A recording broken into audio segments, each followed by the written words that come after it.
हरिहर बावरे और बेनरे के।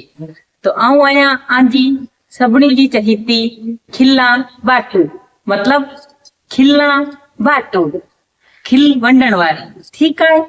तो अज पा गाल करना कि केड़े 3 तारीखें जी जन्मल छोकरियों यानी के पांजू न्याणे सुख पाइंजुई सावरे में। ठीक है। तो अज पा गाल करूं पिया इन बारे में। आऊं खे बुधाया थी आई इन गाल के नोट करे वठचा। इन जला करे पीरिकड़ी कापी ते पेन जे बसा रखचा। पेन मुझे नीले रखजो। ठीक है। तो पेन और कापी पेरी लबी अचो। तो सभी जना हाणे नोट करे वठो कि इन तारीखें जो जन्मल छोकरियों यानी के पांचो न्याणी जे ससुराल में सुख समृद्धि इज्जत और प्यार पाई हुई है।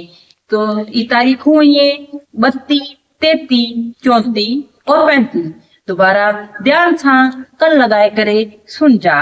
32, 33, 34 और 35 इन्हीं तारीख जो जन्मल छोकरियों ससुराल में सुख समृद्धि यश प्रेम और इज्जत पाई हुई। अगर आंजो जन्म इन्हीं तारीखें जो थियो है तो बहुत बढ़िया है, नहीं तो पिंजो पिंजो सिस्टम अज्ञा पिंड दिसी अटचा।